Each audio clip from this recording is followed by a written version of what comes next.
golekke Siwa Mandura. Sudi lho. Tak ajar kowe. Sing akon ngantil aku mau sapa? Hah? Bareng bal ngantem kok terus kowe kongkonan iki anggepe aku ki apamu? Ora sudi aku. Lho, wani karo Antasena. Ora, ning aja ngono kowe. Kaya ya wong ora wani mbok ya menyang. Wela. Sing tuwa melu ngecak. Lah kowe iki ngayal kok. Ngayal apa? Aku lho bar dikampleng e. Antasena ya aja ngono wong Bagong ki wong tuwa kok tok kampleng. Oh, het. Dadi apa-apa sakarmu kuwi seksi sibuk, Gong. Oke. Mas Senopati ora malang kerik ning ngarepe ratu.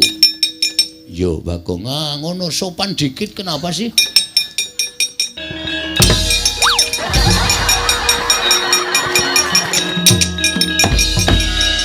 Modar we. Daerah lunga. Gena ana bos datang kok malah medengus nang kono. Awas we. Ora ana wong apa-apa, das-des. Ono ngarep dinggoni kok. Malah ora pindah, sampluk raimu. Iya, oke. Oke, ora masalah. Didatang sapa-sapa oleh Tuhan Yang Maha Esa.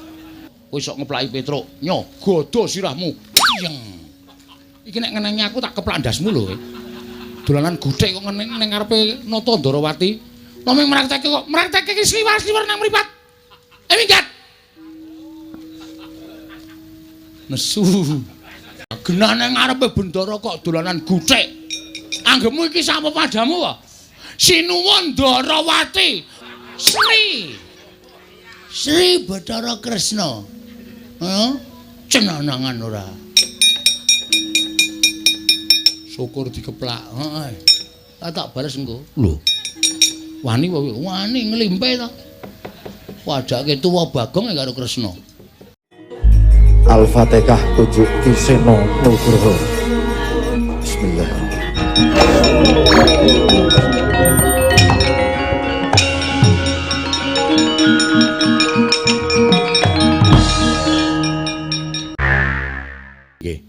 Sampeyan nek omong niku nganggo waton aja sok nyalahke karo wong liya. Sampeyan niku kula wastani golek pendhok supaya ketok. Sampeyan ketok teng pasuryane anak Prabu Duryudana ning sampeyan ngidak-idak sirahe wong liya.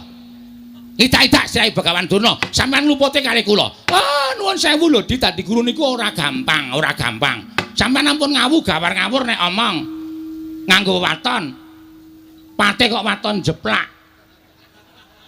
Lha kok kasar sampeyan. Kasar mawon sampeyan yo ngarani kula sakenake dhewe kok. Lha nuwun sewu, kula niku dadi guru niku duwe ngelmu. Ngelmu niku mujudake banyu sing bening, ngoten. Wondene murid niku sesa-sesa nggone nampani banyu menika kala wau. Murid niku kula embake kaya dene wadah sing resik. Nek Pandhawa niku wadah sing resik tur ya apik wadahe. Kula soki banyu ngelmu kula ya iso dienggo penguripan, iso dienggo urip sak teruse. Mula ya ora aneh Pandhawa niku mesti dadi mergo wadahe wadah resik. Ning kula nuwun sewu lho. Nek teng pamurangan Sukalima niku ben bedane akeh banget.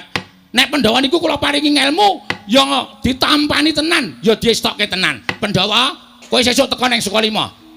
Jam 7 esuk kudu wis tekan Sukalima. Pandhawa 5, Puntadewa Werkudara Janaka Klasdewa. 5:30 wis teng sekolahan. Guru teko niku dicandak tangane, diambung tangane. Niku tandha nek murid sing tresna karo gurune. Nggih. Kula wenehi ngelmu ya diestokke tenan, digatekke tenan. Pandhawa, ngelmu iki ngelmu atos sing balung wuleting kulit. Kudu tok lakoni poso 40 dina 40 bengi. Ya do dilakoni tenan ora ana sing nglirwake dawuhing guru. Mula ora aneh nek ngelmu niku ya iso kelakon. Mergo tetembungan ngelmu iku kelakone kanthi laku, lekas lawan kas tegese kas nyantusani. Ngoten nggih, Kakang. Nggih. Kurawa 100 Kurawa.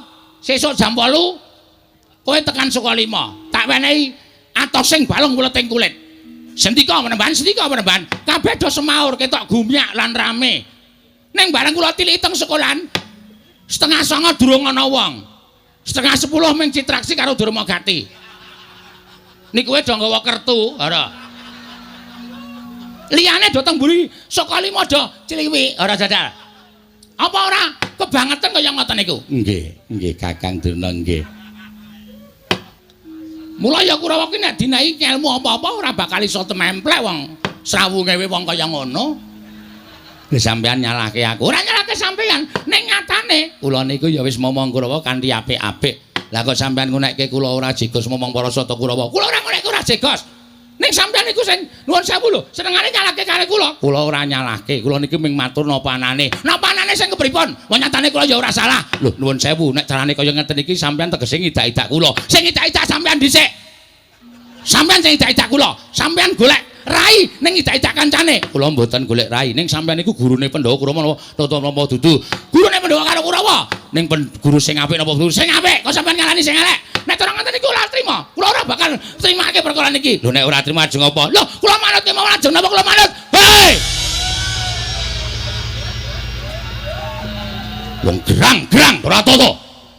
Bodono. Wonten dawuh. Niki teng pundi? Terminal. Anu Pasewakan. Pamalario, wonten dawuh. Niki teng pundi? Pasewakan. Sampeyan ku wong tuwa napa bocah? Inggih tiyang sepuh. Nek wong tuwa kudune ngerti tatanan. Ratu nedeng sine kok sampeyan teng slumong sapenake dhewe. Syukur. Aku ora marahi senengane kok sing marahi nek ora marahi ora. Nek ra dinekke aku ya ora bakal males. Ae senengane marahi nek mudun apik-apik kok ora bisa. Sampeyan niku sing kula niki wis meneng-meneng kok. Sampeyan niku kula ya ora meneng kok. Sampeyan niku bela. Nggih. Iso do meneng ora? Nggih. Yayi, kula nuwun sewu. Menawi caranipun mekaten paduka selaminipun namung badhe nggadahi raos panggresah tuwin panggresula. Samenika ngaten. Petanganipun sampun ngantos dipun tebih-tebihaken. Nggih. Petanganipun sampun ngantos dipun damel tebih, dipun damel cekak kemawon pangraos panjenengan Yayi Prabu latur ing rengkuh Pandhawa menika minangka dados kadang paduka. Menawi pangraosipun Yayi Prabu menika tansah Pandhawa menika dados mengsahipun Yayi Prabu, dumugi jaman menapa kemawon panjenengan boten badhe jenak, tuwin boten badhe sekeca lenggah negari Ngastina Yayi. Didhemadaning Pasewakan negari Ngastina. Nalika semanten gumarenggeng pangandikaning Sang Tapa Begawan Durna tuwin Patih Harya Sengguni. Nyerweteh nganti kaya bedhet sewu nebo pategalan. Parandene sanata ing Ngastina njegleg datan mubah, datan musik nganti kaya tugu Sinukarta. Nglenggahi kanyopi nangka wardu kanyut ujane wae ganten wardu jara mangkeca nang durung abang ida drumanding dasaring pertala. Kasaru geger njaba piyak ngarsa tamping muri keseban punamu apa to kang dadi darunane. Ora ana macan suku rangkeh Gajah Medha Joko Wandilan. Kejawi namung sowanipun putra ing amartatmajaning Salata Prabu Puntadewa nenggih Raden Pancawala kadhiraken ingkang rayi nenggih Bambang Antasena ingkang minggah datulya karo cingak kang samya mulat mawon mbahe para kawula kanca biyak-biyak ana dayo minggir jaluk-dalan.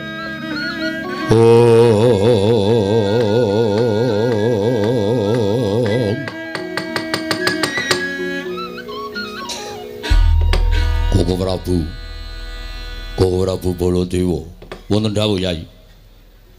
Dereng ngantos purna anggen kula nampi sabda pangandika paduka Kanjeng Koko Prabu.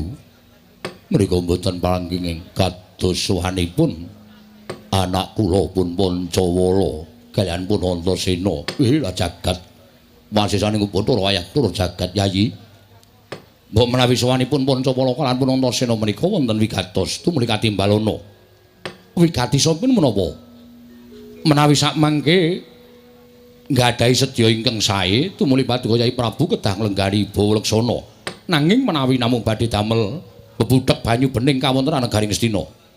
Kedahipun dipun emutaken lancur-lancur Pandhawa menika Yayi. Ora bulenggah ingkang langkung prayogi. Kawula nunistaken dawuh. Ana Hanung Hanindita. Bocah mursid isa mikul dumendem jero karo wong tuwa aja mung kandheka ning pangucap. Nanging kababaro dadi pakarti. Pancawala padha raja saprapta munggir cah bagus. Nunamit pasang kaliman tabi tinebina ngiloduni dumawahing tawang tuwang. Wa Prabu. Kepareng kula ngaturaken sembah sumungkeming pangabektinipun ingkang putra pun Pancawala kunjuk ngersa paduka Kanjeng Wa Prabu Ngastina. Ndak tampa nggir cah bagus. Ora liwat pangestu ning wakmu Ngastina Tampanono. kula pun dinggo jimat paripih dayanana ing kasantosan. Prayogakna nggonmu ngadhep ngarsaning wakmu Ngastina.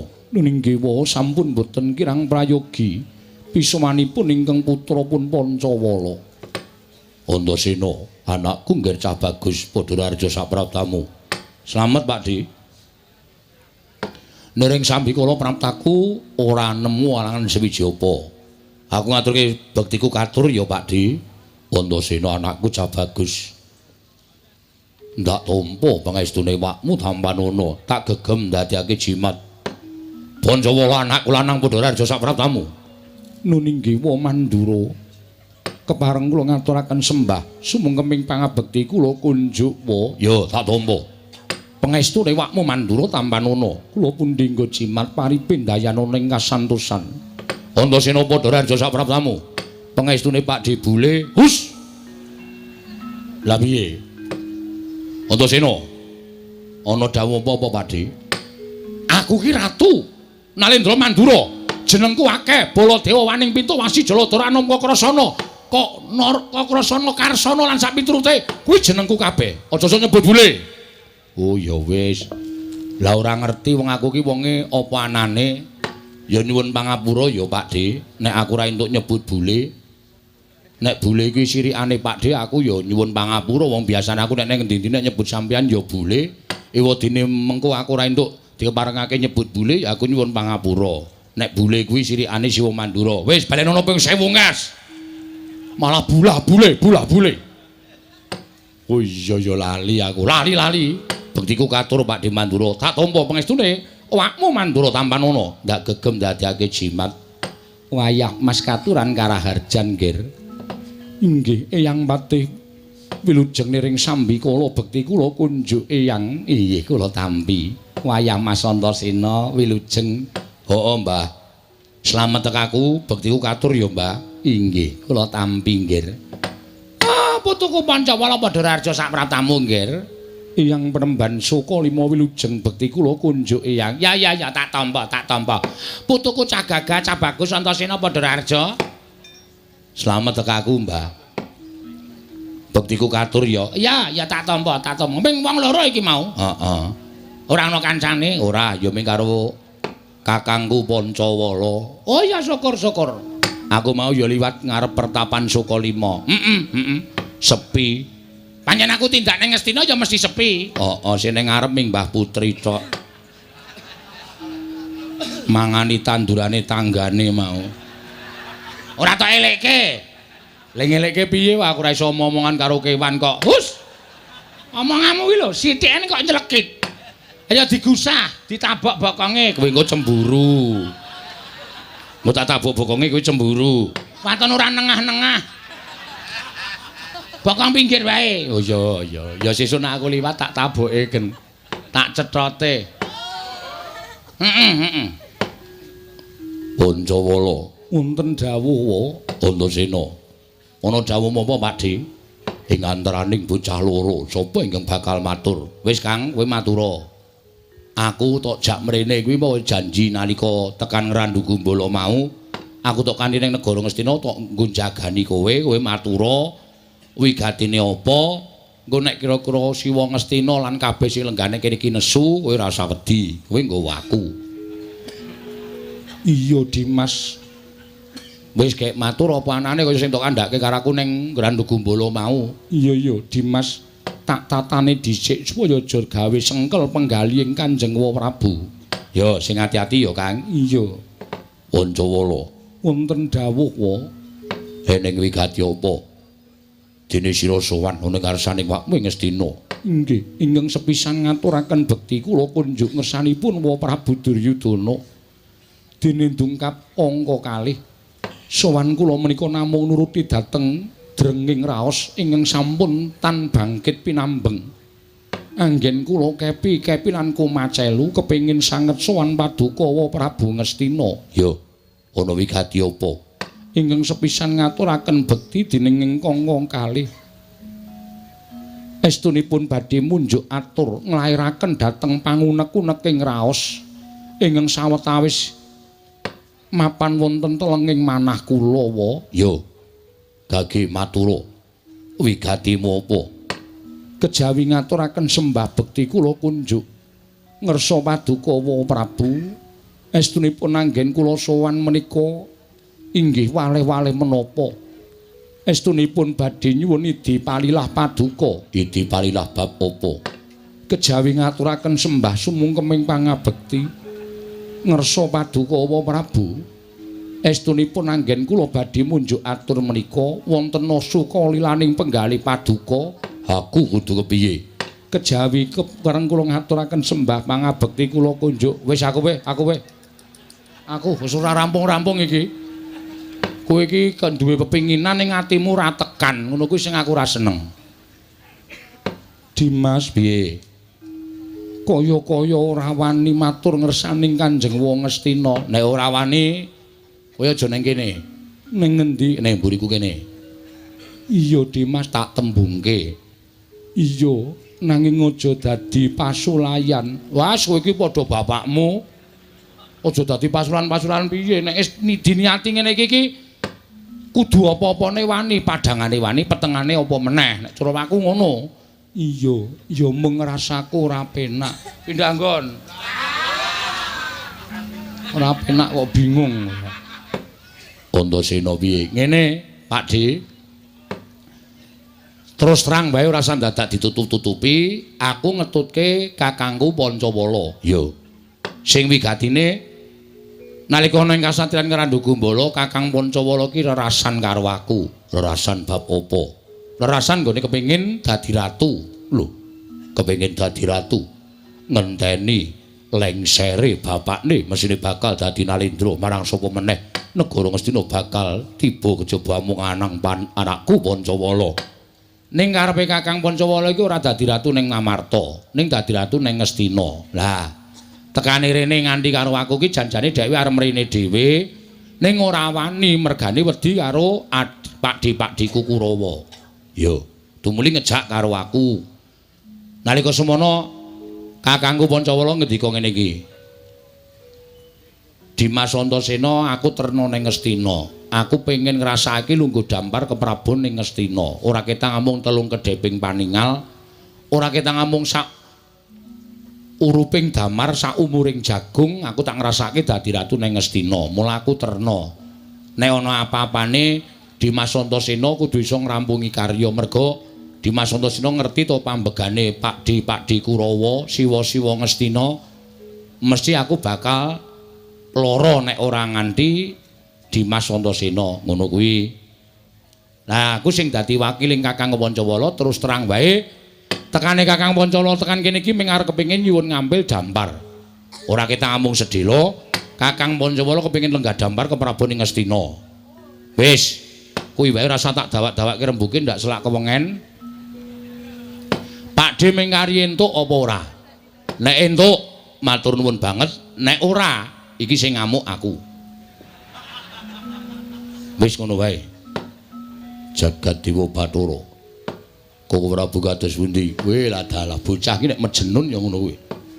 Omong apa anane cobloko kaya bapakne. Lah aku nek ora apa anane ming ting plintut ki ra seneng.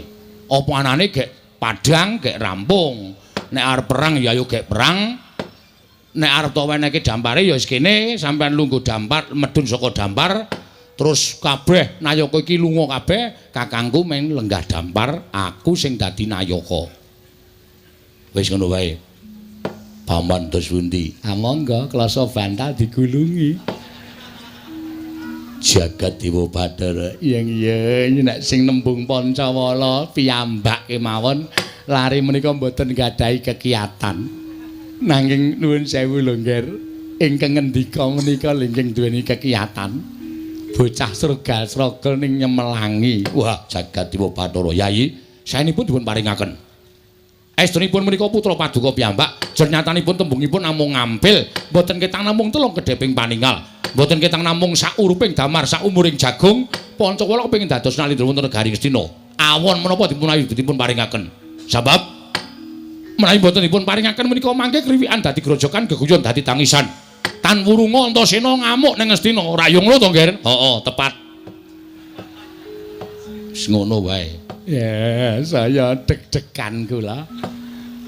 Pripun Kakang Durna? Oh, monggo Ger pados kontrakan anyar mawon Ger. Kisah saking negari Ngastina mriki. Menika ngantos Antasena menika ngamuk, oh bocah menika ndugal kewarisan. Menawi ngantos Antasena menika mah engke damel geger wonten negari Ngastina. Sinten ingkang badhe nampakaken kridanipun Antasena? Oh, nyemelangi Ger, menika nyemelangi. Samangke kula aturi maringaken kemawon. Lah napa-apa tumun ing atase Nalendra. Kula menika ratu kok nyilih-nyilihke negara dhateng sinten kemawon. Menawi ngantos kawanguran dhateng putra Pandhawa sanesipun tan wurunga dadi kemeren. Yen putra Pandhawa padha kemeren mesti do nyilih negara Ngastina. Terus kula niku ratu sing kepiye? Ratu dianggep sing kaya ngapa? Baduna. Wonten dawuh. Kula aturi pariwangsulan dhateng pun Antasena menika. Oh nggih, ngestaken dawuh. Oh lole gondhong blekuduk suaru gembol semua lole semua rante wela. Antasena, piye Mbah? Iki gandeng bingung penggali anak Prabu Duryudana. Mula tumuli aku ingkang bakal menehi wangsulan karo kowe. Simbar paring dawuh apa? Ngene ya, Ger. Perkara iki ora gampang, perkara iki ora ming sak gampang malih epek-epek tangan. Waduh. Kuwi jane basa Indonesia lho, Mbah. Heeh. Ning tak jawake. Membalikkan telapak tangan ki malih epek-epek tangan. Iya. Mula kudu dirembuk sing nganti apik-apik. Ah iya. Kowe nunggu nang alon-alon dhisik ya, Ger. Nunggu nang alon-alon. Perkara iki bakal dirembuk dening para penisepun negara Ngastina, klebu anak Prabu Duryudana ingkang bakal ngrembuk. Ora-orane ento anak Prabu bakal owel yen to negara iki disilih dening Pancawala jer kuwi anake dhewe. Heeh. Mula kowe ngenten ana ning alon-alon. Ndene alon-alon? Heeh. Ya. Ning janji lho, Mbah. Janji apa? Nek nganti Siwa Ngastinagara ki sing tak goleki pisanan dudu sapa-sapa ning kowe. Kowe sing tak goleki. Nek diketemu nuwun pangapura, aku wis nggawa glugu tak nggo geceki kowe. Mbok aja glugu. Oh, ming ngono kok gawe trata pikir lho kowe. Ning tenan wis, metu njaba dhisik, aku sing tanggung jawab. Aku sing bakal menehi wangsulan karo kowe. Negara diwenehke Pancawala apa ora? Ya. Nek ngono aku nyuwun pamit metu njaba. Ya, sing ati-ati aja kaya bocah cilik. Pakde, aku nyuwun pamit. Sing ati-ati aja kaya bocah cilik. Pakde Mandura aku nyuwun pamit. Yo, Antasena sing ati-ati. Mbah Pate, aku njaluk pamit ya. Inggih nggih ngatos-atos. Simbah Durna aku nyuwun pamit. Sing ati-ati aja kaya bocah cilik. Eyang penemban kula nyuwun pamit. Ya, Pancawala. Ora sandadak kuwatir mesti kelakon dadi ratu ning negara Ngastina nggih Pancawala. Inggih ngestaken dawuh. Kula nyuwun pamit. Yo, sing ati-ati. Wah Mandura kula nyuwun pamit. Yo, Pancawala aja kaya bocah cilik. Eyang Pate kula nyuwun pamit inggih nggih ngatos-atos. Wis Pakde Simbah sekecake lenggah aku tak metu karo kakangku Pancawala tak enteni alun-alun. Iya Antasena bocah bagus.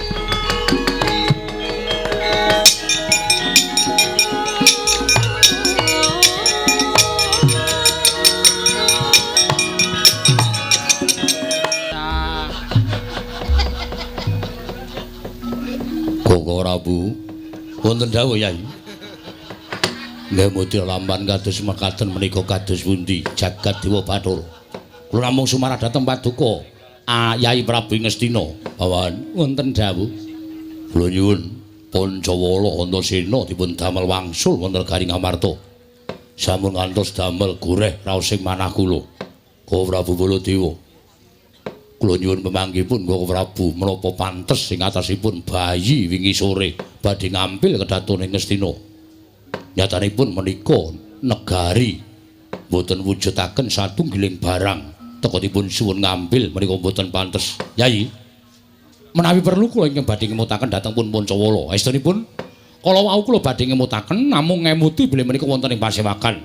Mangke mindak ndadosaken pasulayan boten prayogi. Kapasrana dhateng Raka ing Mandura. Kula ingkang badhe damel srana supados Pancawala lan Antasena mundur saking negari Ngastina. Matur sembah sewu nuwun paman wonten dawuh menawi ngantos Pancawala lan Antasena menika mangke merguguk ngutha waton boten purun wangsul kula semanggaken dhateng Paman Harya nun inggih ngestaken dawuh Baduna wonten dawuh Ger menawi wonten akalipun kula pasrahaken dhateng Kurawa nanging menawi wonten akalipun sumangga bapa bening Sukalima. Oh inggih ngestaken dawuh nyuwun pamit madal paselan. Dimas Kartomarmo wonten timbalan budhana kang padha sebo jeneng ingsun Arsa Kundur Kedatun kawula nun paramadal paselan nyuwun tambahing pangestu sing ati-ati aja kaya bocah cilik Dimas Kartomarmo. purna gatining pananggilan. Sanadya kundur kedaton jelok saking dampar kencana nampi gambaran gading kadherang sangganing Purban Cedi manggung ketanggung Joko Paloro ingkang samya ngampi upacaraning Prabon. Gawe dengan saking Mandrawa tindaknya Sri Narata lamun katinon saking Mandrawa kaya tansah gumebyar busananing Sri Narata wau. Wah.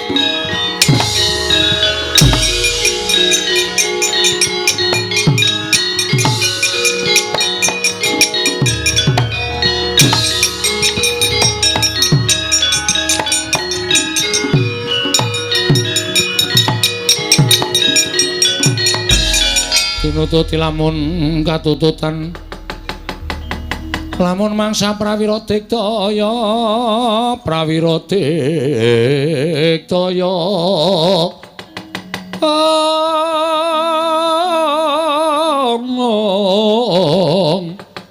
ora anggono magawe gelari rowang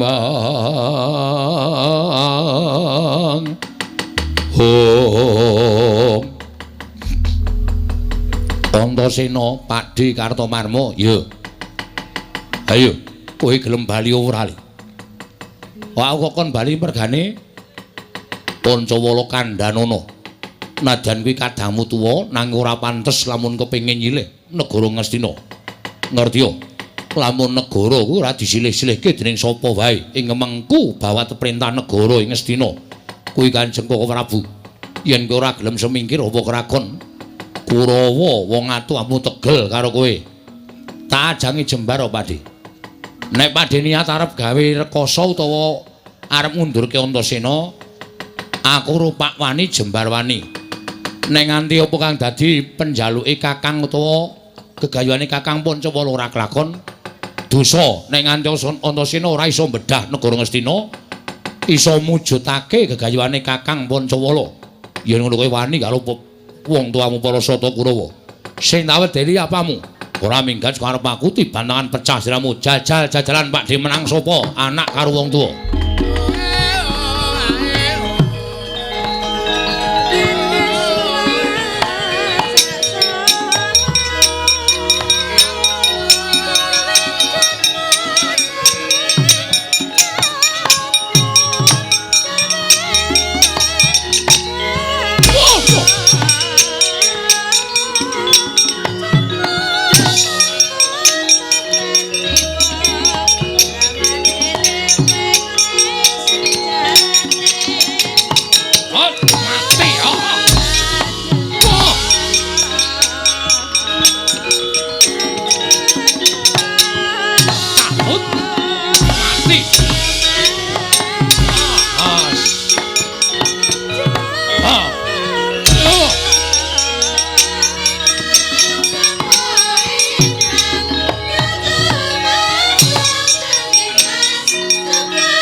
Matno sastra sing ora apa-apa.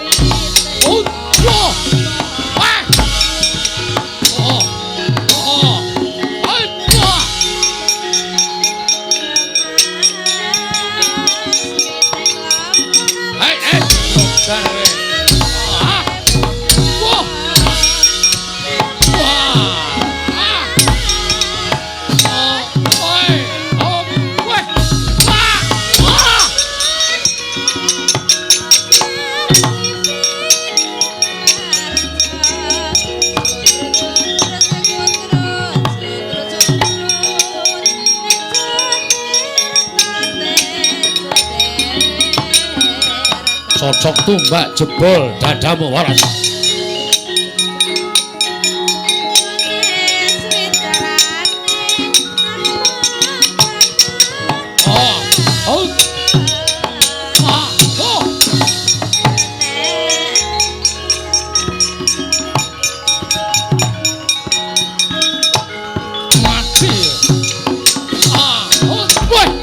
Balik ke.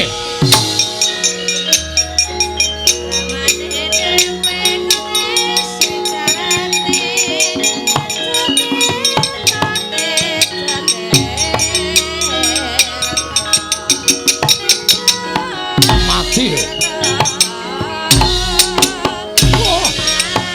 Oh. Woi, antasino. Waduh. Waduh. Wah.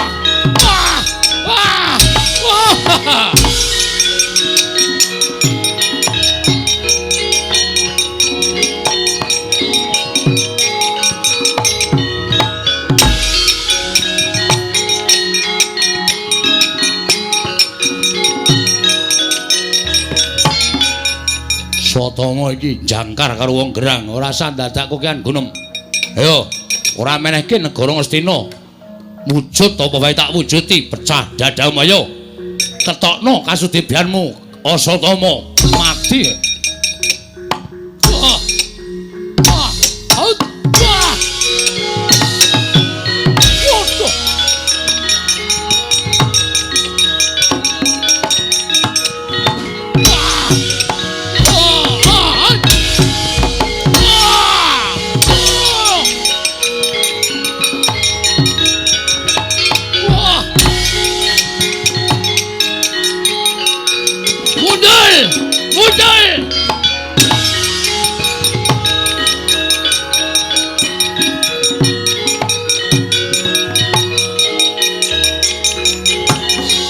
Pakde Durmagati, Antaséna.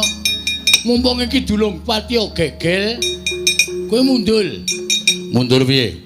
Mundul ora can njaluk negara Ngastina. Nek kowe pengen negara tak bedahke, tak bandane latune ning aja Ngastina ya nggih, cah bagus.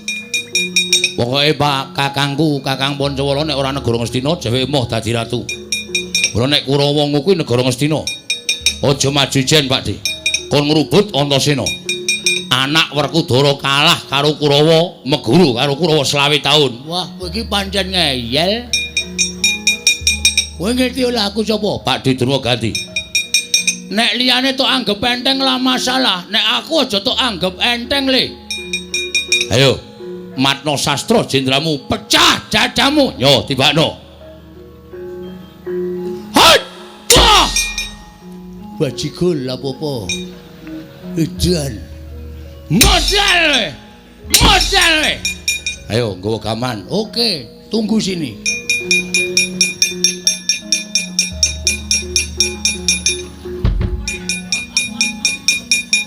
Baca sirahmu. Nek nganti tatu aku meguru karo kowe. Matek kowe. Modal kecangkol ra kowe. Wah. Edan gak apa-apa. Bacok bendho siramu Dewano. Wah! Wedan. Glaji ndasmu. Tibakno.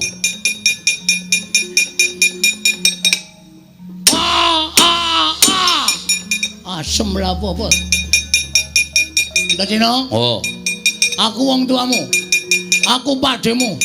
Ning nganti aku kalah kalau kowe wilang bebalang ayo. Kowe bayi wingi wani kalau padhemu sing tak nggo gamane apa? Kowe cengan menang kalau padhemu bumi langit tanggep.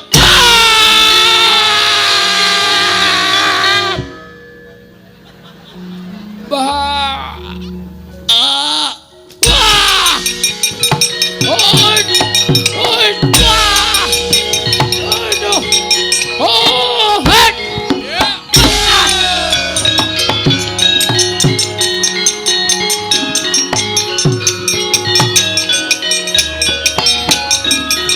Ayo le, kerayak le.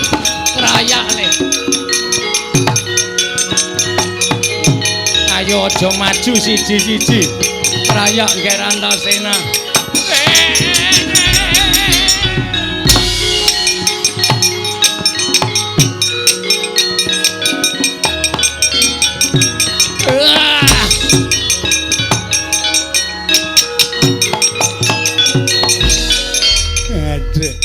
Aku tobat, Nger. Antasena aku wong tuwa aja mbok kapak-kapakke. Aku wis kapok tenan. Mbah Pate. Apa? Ayo linggo sing apik. Engko ditanya. Ora. Wis tenang wae ora. Aku ora cengkiling. Tenan, tenan. Aku wedi tenan aku. Aku tak takon diwangsuli ya. Ah iya. Sing ngetapke Kurawa mau sapa? Aku. Sing ngakon anak Prabu Duryudana. Oh. Dawuhe piye? Kon mateni kowe. Aku nyatane ora mati ngene kok. Berarti lengane isih akeh. Lho ngopo padake sentir? Udu aku lho Antasena, aku tobat tenan. Aku aja tok kapak-kapakke ya Antasena. Wis ngono wae nek takon wis tak wangsuli aku tak bali rono. Bali piye? Kowe dadi pesakitan, kecekel ning tangane Antasena ora entuk bali. Aku mbok tak bali. Aku tak bali ya. Ora entuk. Neng kene wae. Nggak nganti aku konangan anak Prabu Duryudana darani rundingan karo kowe. Rundingan ya ora apa-apa. Men dipecat lemu dadi patih.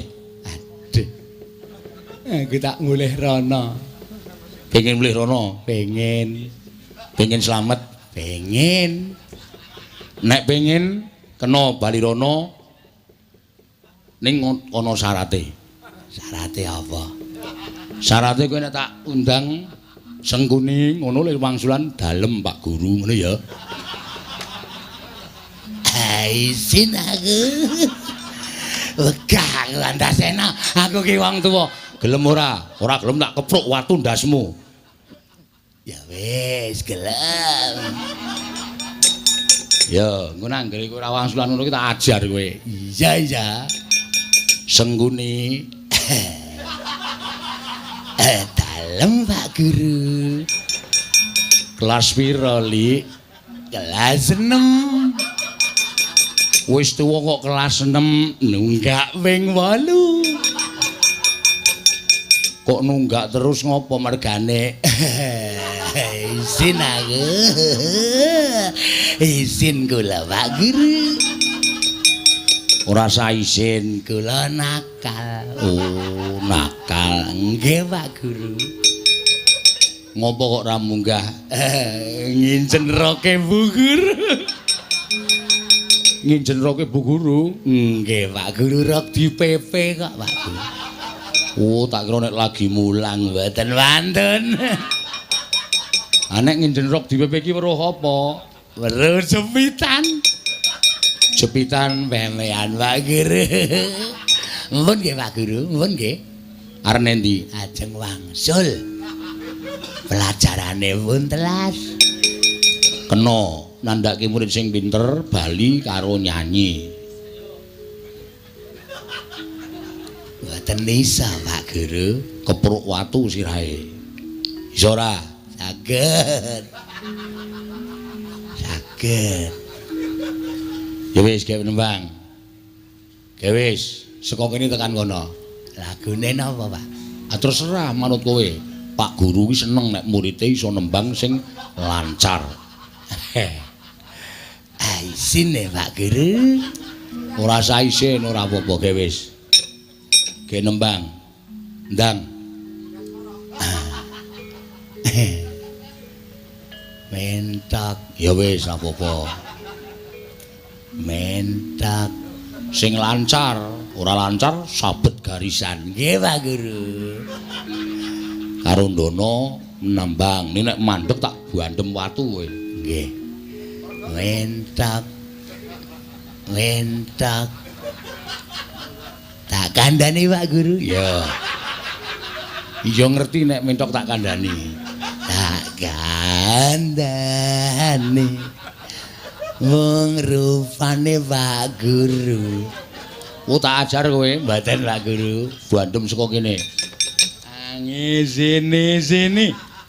hamba jengita ana kandang wae. Dik Patih. Sampeyan iku patih lho. Patih ki wong nomor 2 teng negara Ngastina. Lah kok mentak. Apa ora isin ditonton kawula semene akeh? Tak kandhani mengruwah. Dik Patih, sampeyan niku ora kaya ngono ki to. Ah, kula isin, kula niku pendhita. Kula niku kanca sampeyan. Lah kok dadi sampeyan nyanyi mentak-mentak teng mriki niku ora yo pirang-pirang ki to Dik Patih. Tak kandhani mung Dik Patih, aduh. Mbok ampun kaya ngoten ta Dik Patih. Mentak. tak kandhani mung rupamu. Kula diduduki Antasena kon nembang. Oh, kula ketiban watune ya kok melu nembang iki jan. Ku karepe dhewe ra. Mentak.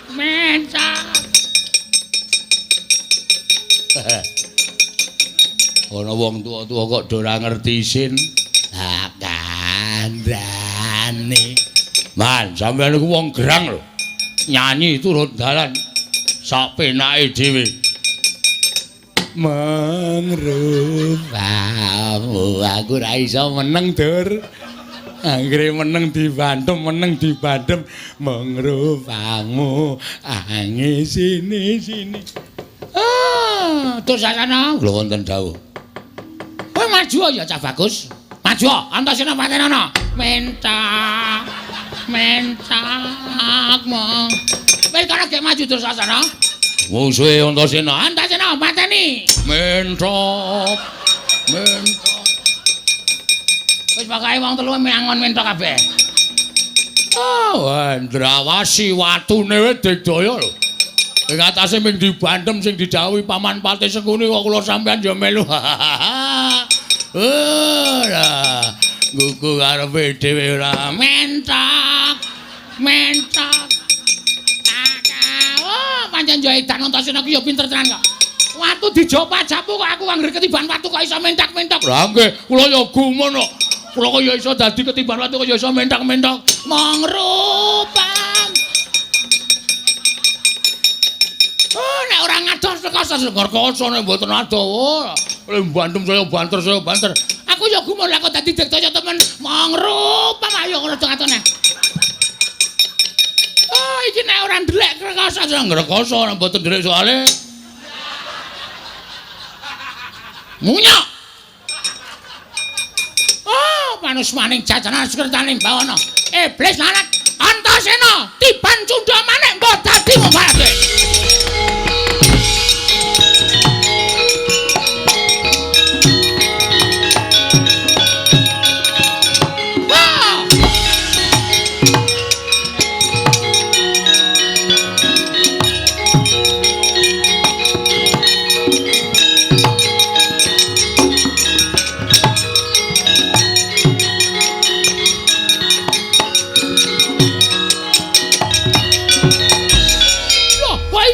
Antasena. Ana dewa welas, Mbah. Lah kenapa kok dadi bane cundha manik kok ora apa-apa? Lah iki cundha manik. Aja mati aku.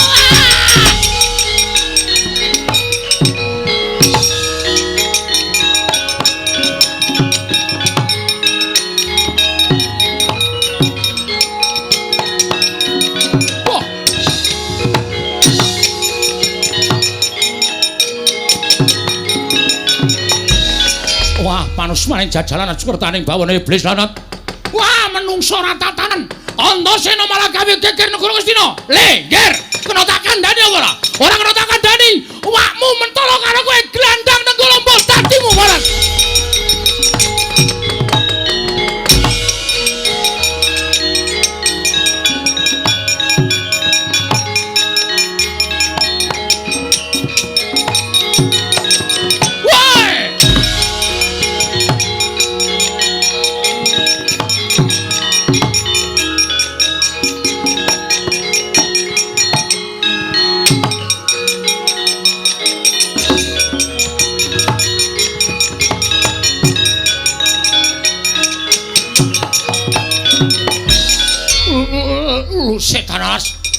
lha iki Nenggala kok malah nang tangan piye?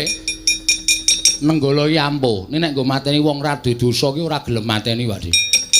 Lho, nyatane tiba ning tanganku.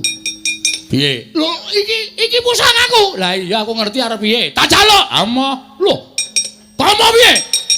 Emah kuwi nenggalaku tak jaluk. Ora bakal tak paringke, to tak caoske Siwa Mandura. Ora bakal tak caoske Siwa Mandura, Siwa Baladewa. Iki wis ning tanganku. Tak jaluk Antasena. Ora, tak jaluk. Ora, mati aku.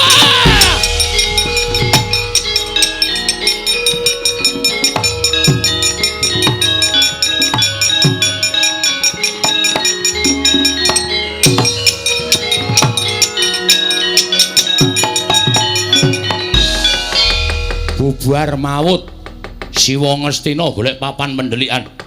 Siwa Mandura mlayu, Durna mlayu. Lah iki nek nganti suwung Ngastina, monggo kakangku Pancawala kepengin dadi ratu ning negara Ngastina. Lungguh dampar tinggalane Kanjeng Hyang Prabu Pandhu, tinggalane Kanjeng Hyang Prabu Sentanu. Jarine sing dilenggahi Siwa Ngastina kuwi dampar tiron. Monggo nek aku ora nyekel salah siji kami tuwaning negara Ngastina, ora ngerti apa syarate, sengkune cegate kaya.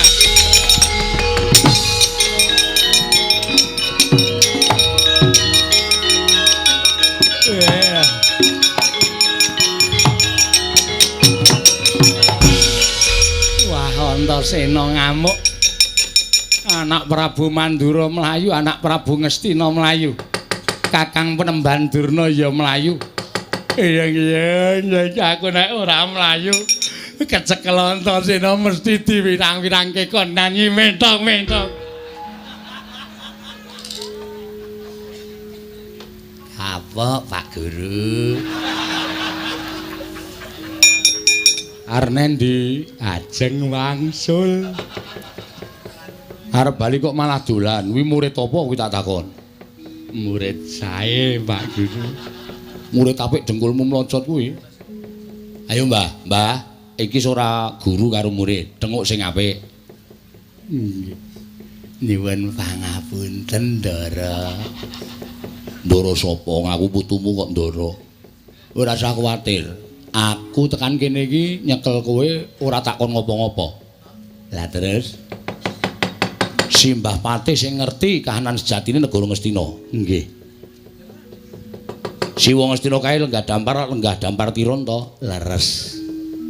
Lajeng sapa Mbah sing kira-kira iso ngerti aku apa Kakang Pancawala kuwi pantes lungguh dampar keprabon sing sejatine sapa? Ngastina menika nggadahi pusaka wujud gajah. Inggih menika Kyai Antisura. Kyai Antisura menika ingkang ngertos sinten ingkang benjangipun saged lenggah dampar kepraboning Ngastina. Menawi jengandika Anggir Antasena kepengin mbuktekaken monggo kula beta kula kanthi sowan wonten wantilanipun Kyai Antisura. Terus mangke panjenengan nyuwun priksa kalian Kyai Antisura ingkang ngraka Anggir Pancawala lan panjenengan menika pantes napa mboten lenggah dampar kepraboning Ngastina. Mangke menawi pantes tartemtu Kyai Antisura badhe nglenggahaken Anggir Pancawala menapa Anggir Antasena. Oh ngono, Mbak. Inggih. Yo, tak tutke kaya ngapa kanane Kyai Antisura. Monggo kula dherekaken.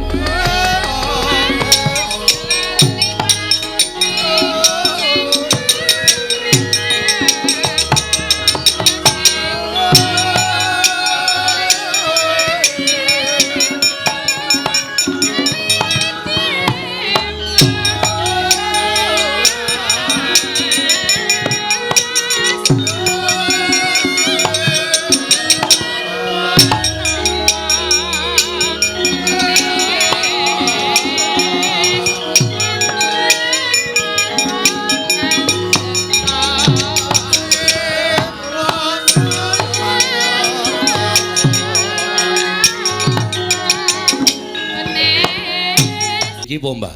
Nggih menika Kyai Antisura. Terus carane piye?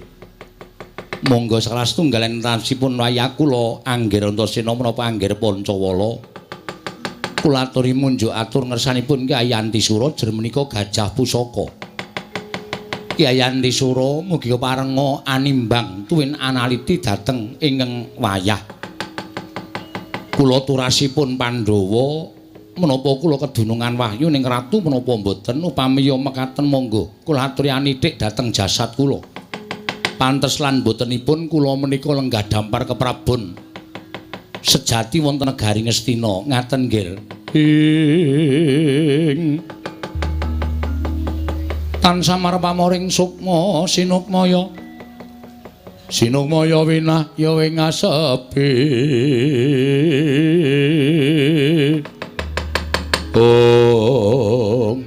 Nuwun sewu Kyai Antisura. Kula pun Pancawala putra sinuwun Prabu Darmakusuma ing Ngamarta. Jernyatanipun Ngastina menika estunipun kagunganipun pundhen kula para Pandhawa. Monggo kula menika turasing para Pandhawa turuning Pandhawa 5. Mugi parenga paduka anitik dhateng jasad kula menika pantes lan botenipun lenggah dampar gading negari Ngastina. Menawi tetela sampun pantes tu entrep kula lenggah dampar keprabaning Ngastina, monggo Kyai Antisura kula aturi mbadal saking wantilan nglenggahaken ingkang abdipun Pancawala wonten dampar keprabaning Ngastina Kyai Antisura. Jumangkah anggro sesumbar lindhu bumi gunjing kumaludhuk guntur katup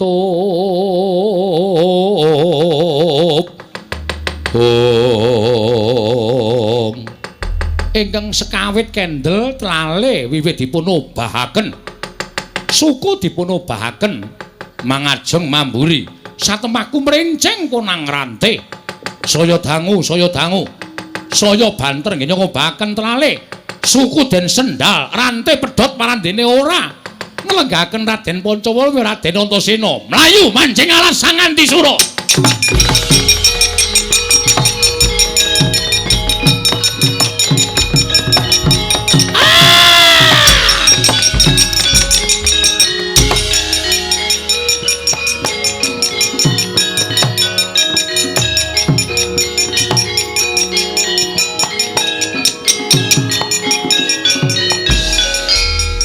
Menawi mekaten nyata nuwun sewu lho.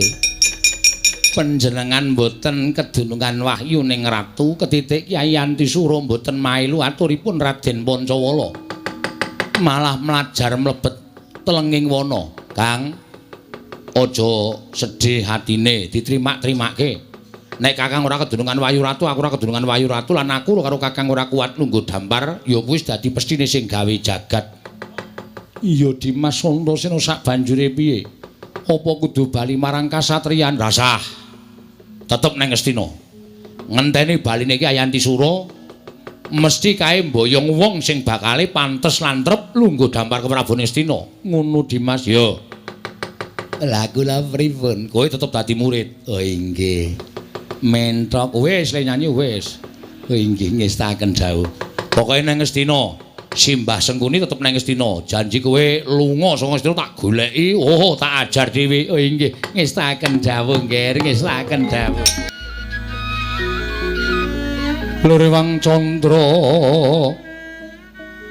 katawengan somo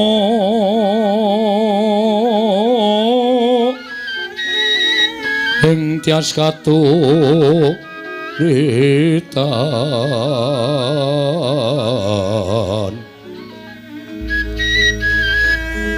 limot kabyataning rojit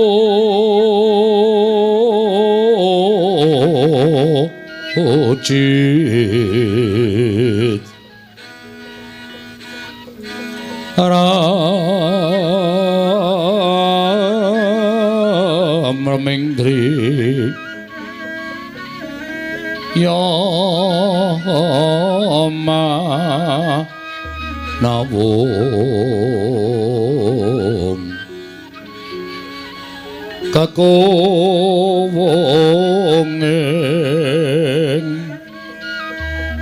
kakowenging wang wisesa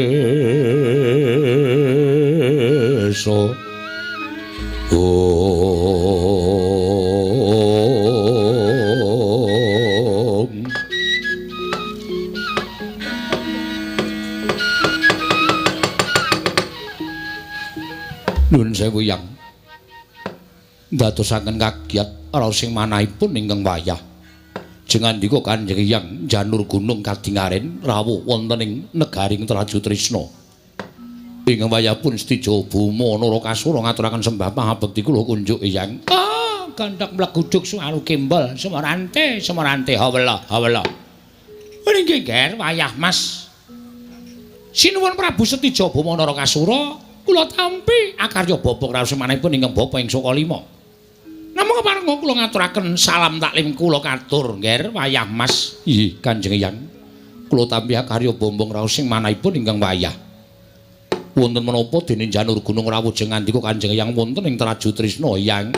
Menika ngaten Ger.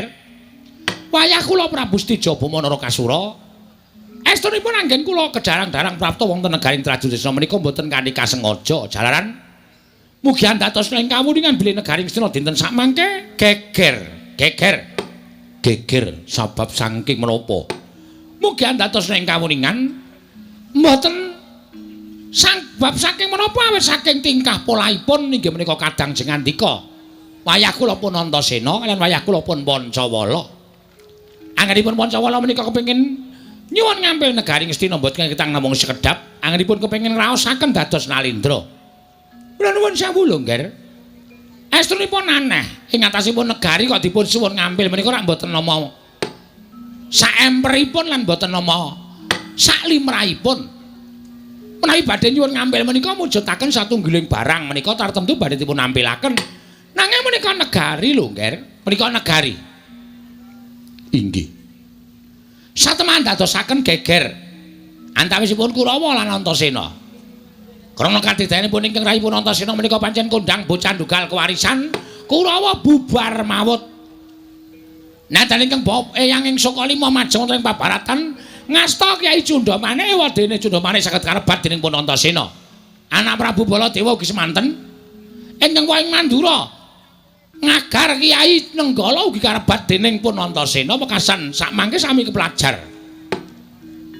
Lajeng wigatosipun menapa dene Kanjeng Hyang ngantos dumugi wonten negaring Traju Trisna. Jer menika sanes perkawis kula. Menika perkawisipun Ngastina kaliyan kadang kula pun Dimas Antasena. Kula namung badhe caosi kabar. Nalika mlajar kala wau anak Prabu Duryudana weling kaliyan ingkang Eyang ing Sokalima. Kanjeng Wong Astina utawi Kanjeng Paman Duryudana paring dawuh menapa, Hyang? Ingkang Paman inggih menika ing Astina paring dawuh, Bapak Durna, kula aturi pados pinta serayan. Sinten kemawon nalindra, satriya, brahmana ingkang saged ngrebat malih negaring Astina sakitanipun Antasena lan Pancawala, mboten ujar, mboten kaul. Temtu kula badhe maringaken negaring Astina menika sak sigar semangka dateng nalindra menapa satria ingkang saged ngrebat negari menika saking tanganipun Antasena. Ngaten, Ger, ngendikanipun ingkang Paman Duryudana.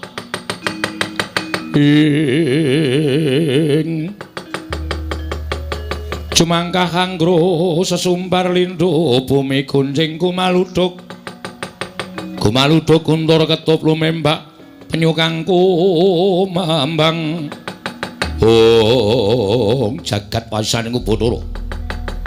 Panjenenganipun Eyang Durna menika mboten namung kandhek wonten ing pangandikan nanging kababar dados pakarti. Kula menika pendhita lho, Nger. Kula menika mboten badhe wantun matur dora. Menawi ngantos kula wantun matur dora, tegesipun kula ngregeti dhateng jubah kula piyambak. Ngregeti dhateng kabramanan kula piyambak. Menawi delem katen, Eyang sak mangke sampun cetha njenenganipun Paman Ngastina, sinten ingkang saged ngrebat negari Ngastina saking tanganipun Antasena badhe kaparingan negari sak sigar semangka. Menika leres. Menawi ngaten menapa ingkang wayah ing Traju Trisna pun Stijo Bama Narakasura dipun parengaken sak biyantu botripotipun Kanjeng Paman Duryudana. Menika malah langkung prayogi mlayu jengandika saged ngrebat negari Astina. Kula ingkang matur menawi negari Astina badhe kaparingaken nalendra ing Traju Trisna Prabu Stijo Bama Narakasura. Kula trenggah sekeca kula ingkang badhe nglabrak Antasena Kanjeng Hyang.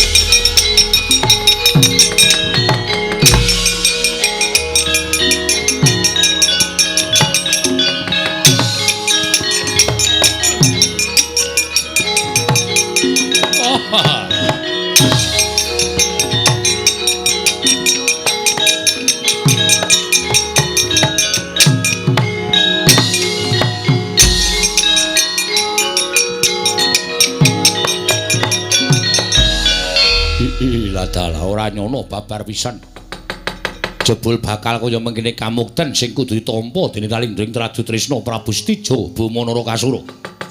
Antasena, adiku dicah bagus yen pancen Si Adi ngeman karo uripe Si Adi, mestine Si Adi bakal maringke negara marang pun Kakang. Nanging to Si Adi ngukuhi negara Ngastina, apa kira-kira Si Adi keduga lan kuat ngimbangi kekuwataning Kalindring Tradu Trisna? Antasena, aku sing teka aja kaget, adiku cah bagus Antasena.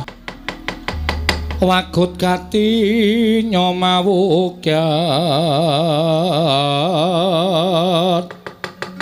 ira wang-wang. Nuwun sewu Kakang Mas, ngantos bingung raos sing manah kula. Kakanthi paduka Kakang Mas saking jangkar bumi, ngantos dumugi titik lenggan sak mangke paduka Kakang Mas Antarja dereng paring dawuh kelawan Kang Rayipun Bambang Irawan.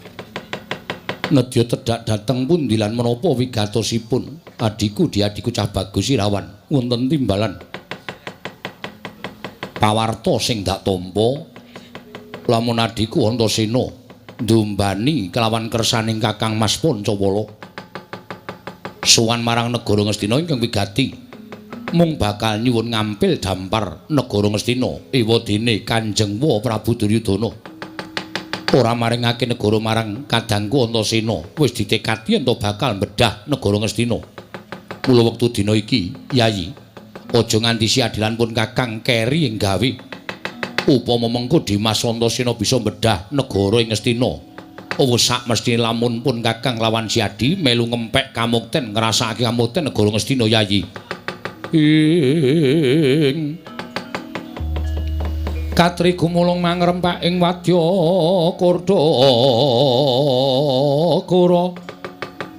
Kurdakura reka girira nanggana.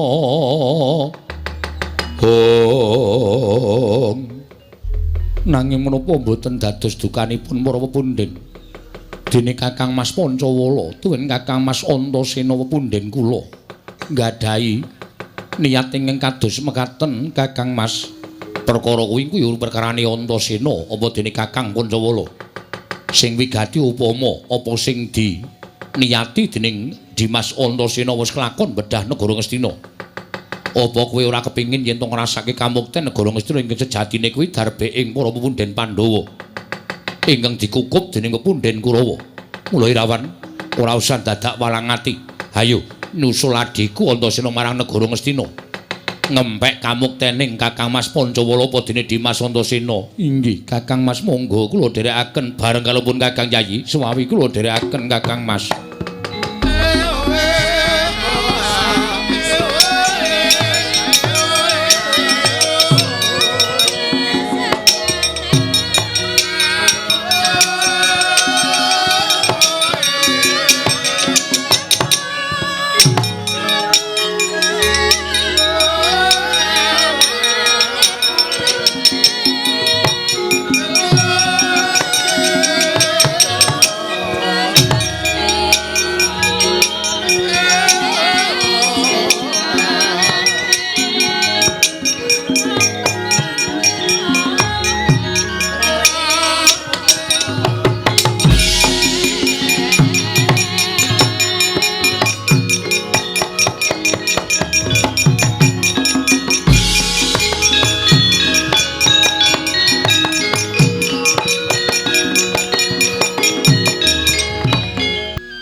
Samuriris eko balik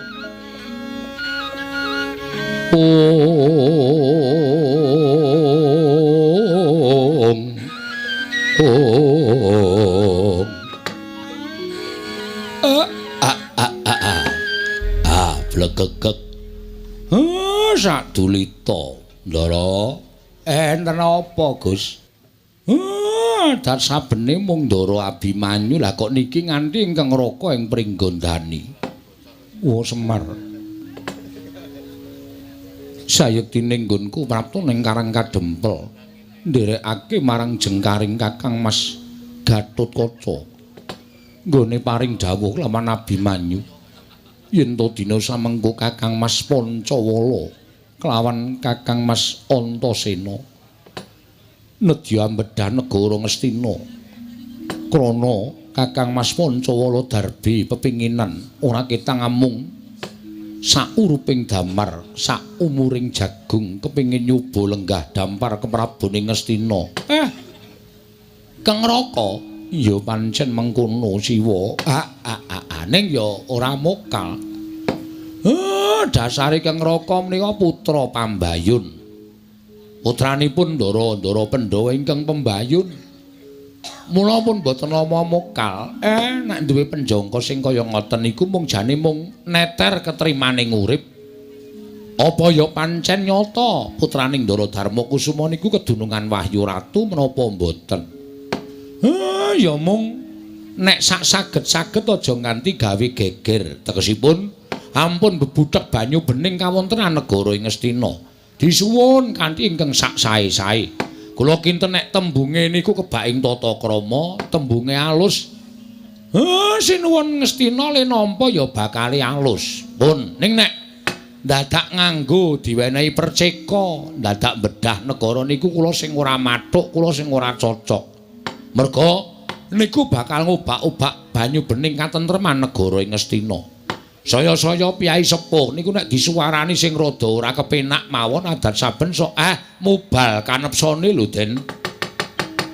Mareka Den prayatna samuriris eka balik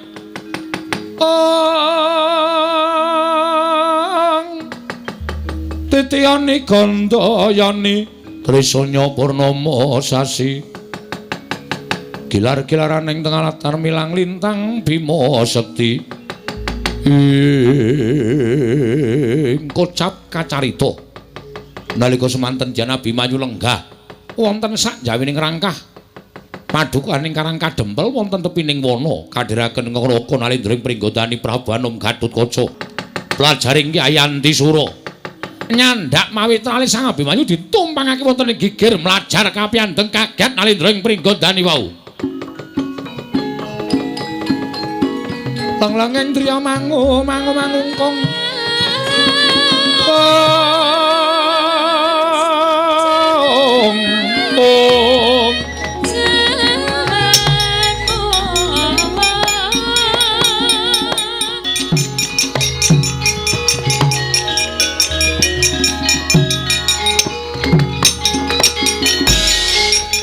Siwa Semar ana gajah ingkang nyaut karo adhiku Abimanyu seminggu lak tututane tak pecahi sirahe. Mangriyen.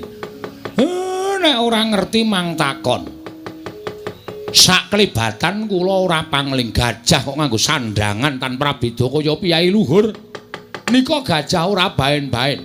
Nitik ulese ingkang ngembang duren. Nika Kyai Antisura mang tututi mawon nang awat-awati sing ketebian Ndara.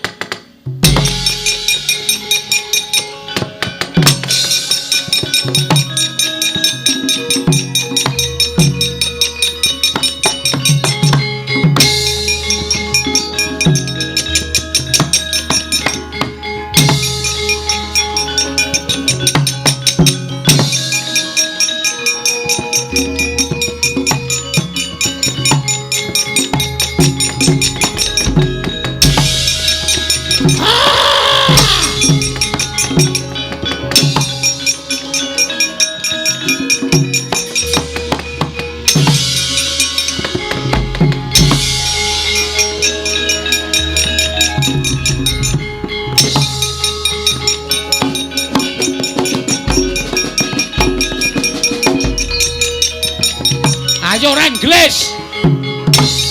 Ayo Reng.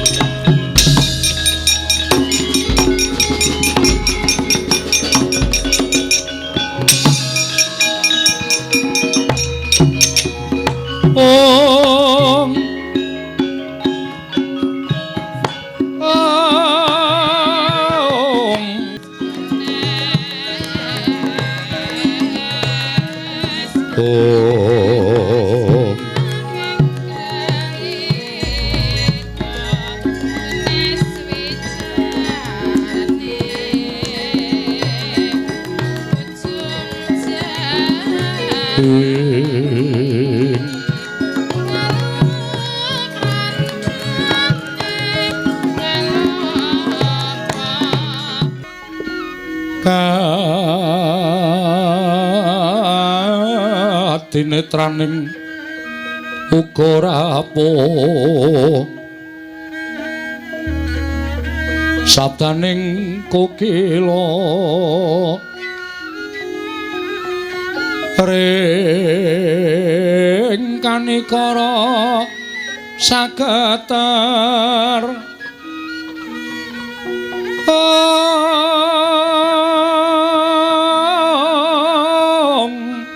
kene dungane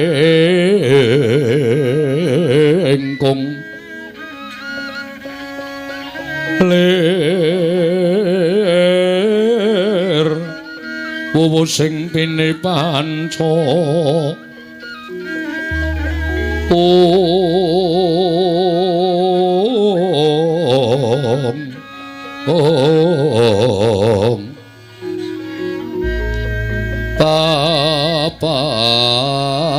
Taking ayam ono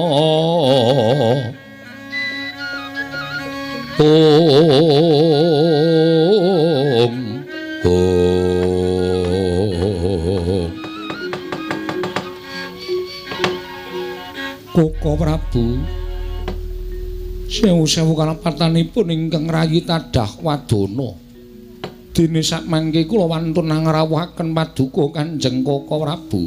Yayi wonten menapa dene ketikalipun wonten perkawis ing nedya paduka ngendikaken dhateng ingkang Raka Indrawati ngengingi babagan lelampahan ingkang sampun kepengker udakawis 3 dinten ingkang sampun kelampah wancinipun Anggara kasih ingkang rayi mbabar pasumpenan wondene wanci pasumpenan menika kala wau dawah wonten ing wanci puspa tajem utawi kadara dasih mboten kanthi kanyana-nyana Koko Prabu negari Ngastina kablabaking banjir ageng satemangin ndangaken dampar kencana negari Ngastina kendhang kapracondhang kontal kaprapal guragapan anggen kula wungu saking nendra pungun-pungun satemah gumana musik wonten manahipun ingkang rayi badhe wonten lampahan ingkang menapa ing tumanduk dhateng Praja Ngastina. Nuwun sewu Yayi. Jernyatanipun menika sanes kewajibanipun Paduka Yayi Prabu. Nanging kenging menapa Paduka sanget-sanget anggenipun menggalihaken kawontenan negari Ngastina. Koko Prabu nadyan menika wewengkon panguwasipun kadang kula sepuh Koko Prabu Duryudana. Namung saknyatanipun Pandhawa ugi andarbeni Praja Ngastina. Mila wawon menapa menawi perkawis menika monggo sami-sami dipun petang tuwin sami-sami dipun unceki badhe wonten lampahan menapa ing tumanduk wonten Praja Ngastina Koko Prabu. Sarating pandam sumula madangi jroning pasarean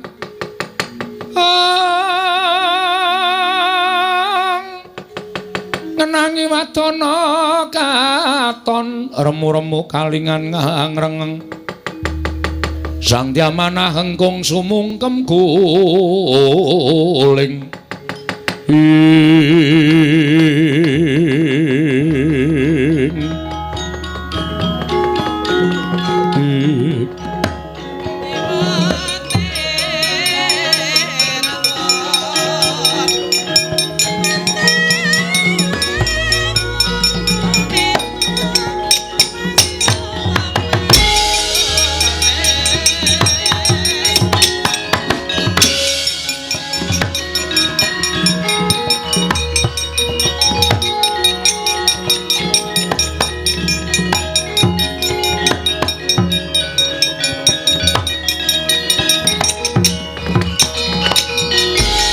Tripala Dewa Narpati Dwinares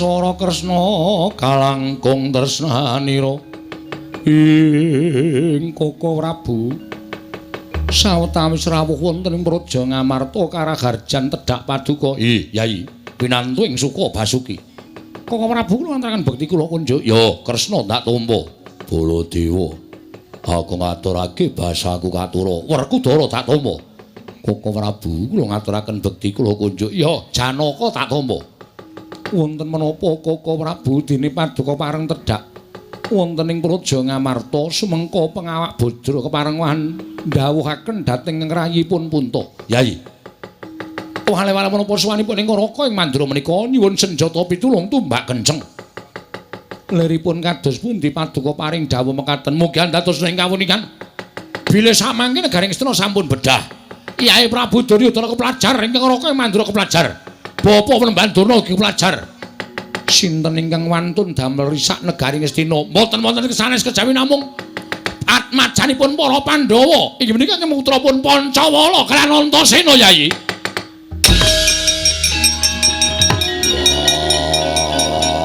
Werkudara sabar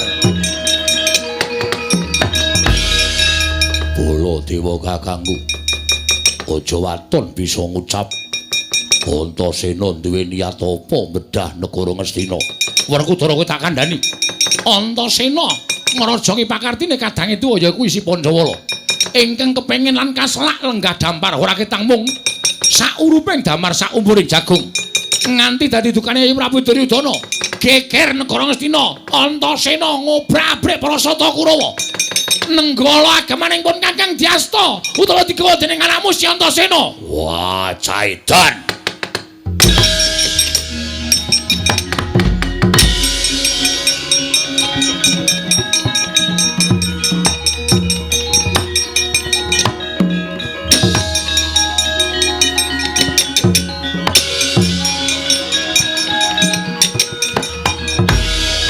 Koko Prabu rumaos lingsem dene mekaten pakartinipun Pancawala lare wingi sonten ingkang wantun ngorek-orek dhateng pasuryanipun tiyang sepuh bebecer sastra wirang dhateng para Pandhawa lenggah prayogi kula ing mratitesaken perkawis menika Yai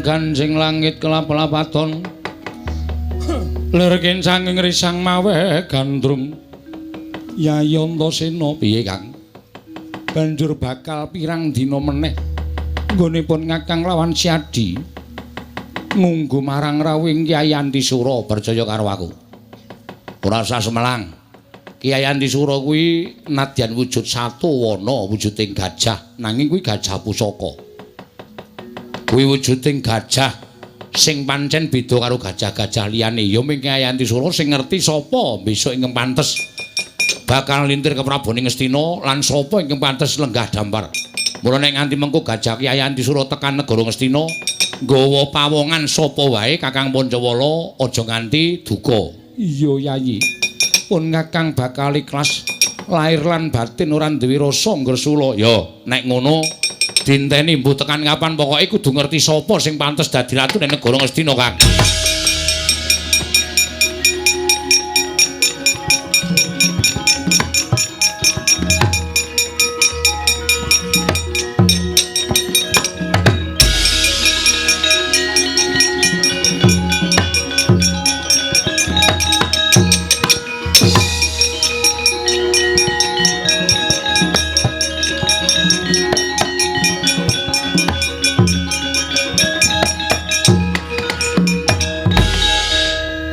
Dimas Irawan, Dimas Antarja.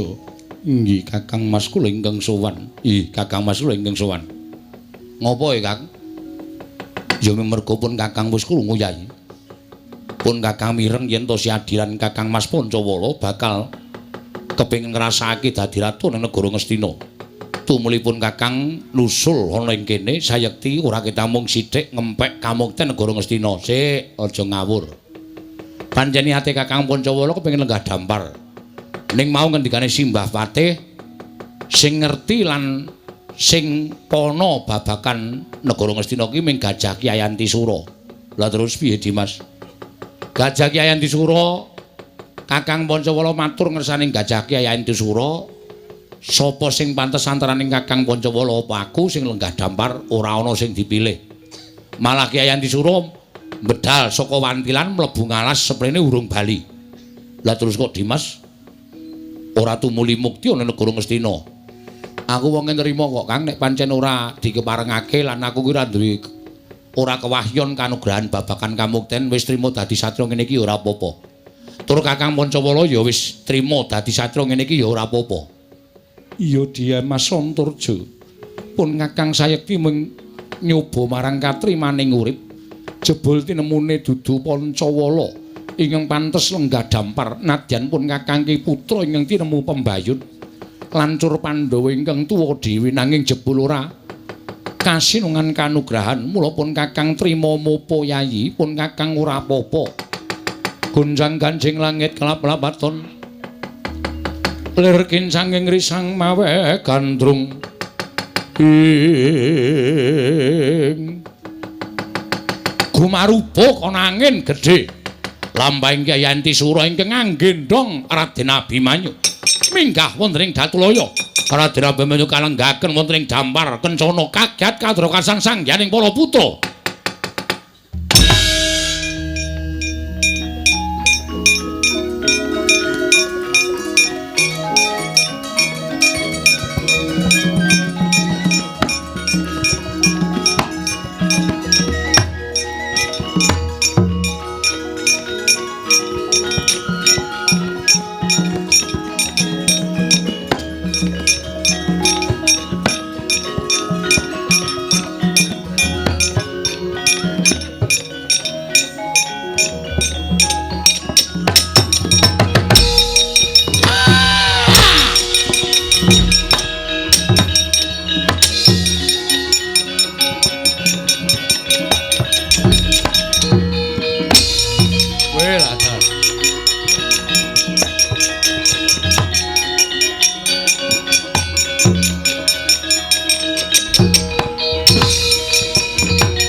Laruta saking kutha Sangkara kula yen amutusa Sang Sri Dimas Antasena piye Kang? Aku wis weling karo sampeyan to, wis matur, aja runtik atine, aja gelo rasane. Arep dikaya ngapa iki isih getulit gading awake dhewe, iki isih sedulure awake dhewe. Saiki cetha yen to pancen sing kedunungan wahyu ning ratu kuwi ya kuwi si Abimanyu. Mula Kakang Pancawala, Irawan, Kakang Antarja, Kakang Garukaca dadi seksi. Ya pancen Abimanyu iki witus entuk wahyu ratu ing kuat besok bakal lenggah dampar ke Prabune Ngastina. Saora-orane turune si Abimanyu, Kang.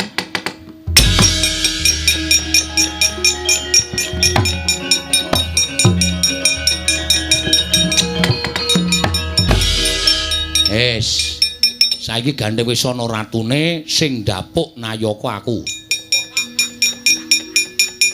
Dimas sing ndapuk Nayaka. Heeh. Kakang Pancawala dadi patih. Ya wis aku kari manut patih jero. Patih njaba. Wah, mulane ra tau kena kasus. Ning njaba terus kok. Kok tak loloi tangan cangkemmu lho kok kowe. Kano Irawan dadi tumenggung. Nggih ngestaken dawuh Kakang Mas. senopatine loro. Kula nggo abrak apa? Senopati kok kaya genter kaya ngono. Nggih pun sinten? Senopatine Kakang Garukaca karo Kakang Antarja. Nek ana apa-apa sing temanggung jawab Kakang Garukaca Kakang Antarja. Ya Dimas aku manut. Ya Dimas aku manut. Kula Petruk tukang asah-asah. Wah. Mbaya tumenggung apa lurah apa ngono lho.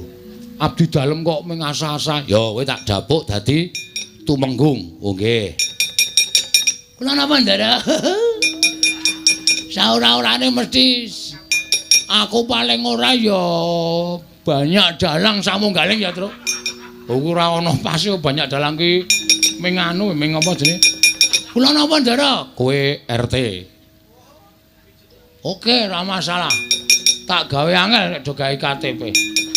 Gawe KTP ra nggo cap RT tidak laku. Ya ora ngono kok. Ora ngono piye? Kabeh do dadi senopati patih. Petruk dadi tumenggung kok aku RT iki adil ora? Lho. Hah? Ayo. Aku kudu dadi prameswari. Tak totok sirahmu kowe. Prameswarine sapa? Prameswarine Ndara Abimanyu.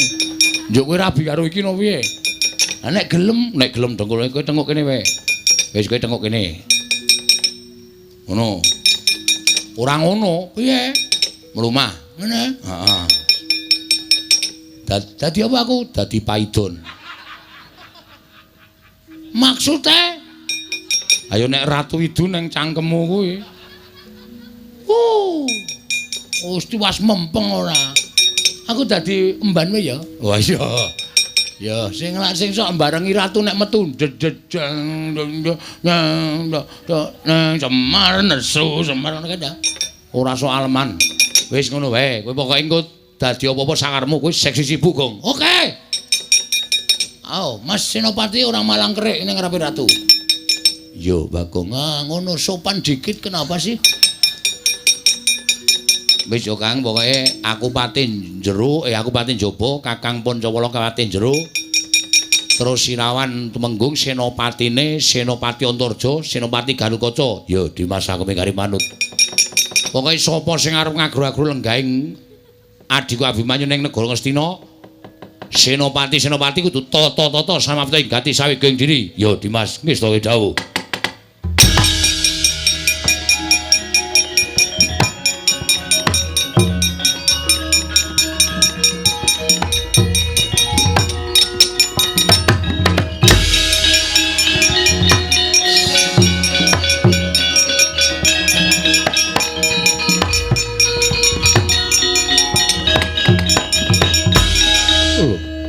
Iki Abimanyu malah gedangkrang ana ing dampar negara Ngastina. Kakang Mas Setija Bumanara Kasura ingkang rawuh wonten negari Ngastina. Abimanyu wonten dawuh negara kundurna marang Kanjeng Paman Duryudana. Mesakno Kanjeng Paman lan sak Kurawane padha nungsang buyang, padha mlayu wedi kalawan pengamuke Dimas Antasena. Yen Abimanyu ora menehake negara Ngastina marang Kanjeng Paman Duryudana, aku engko wis disraya dening Kanjeng Paman lumantar bapa Panembandana kudu ngrebut negara Ngastina. Yen aku iso ngrebut negara Ngastina saka tanganing para putra Pandhawa, aku bakal diparingi negara sak sigar semangka. Kang, piye Dimas? Ana parang muka saka ngendi? Lah iki kok saka ngendi piye to? Kakang Trakasura ini kok nggugu arepe dhewe mungsuhe aku, aja kuwatir.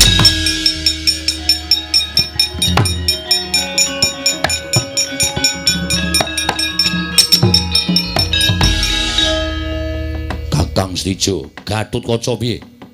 Ngerti yo, iki Senopati negara Ngastina.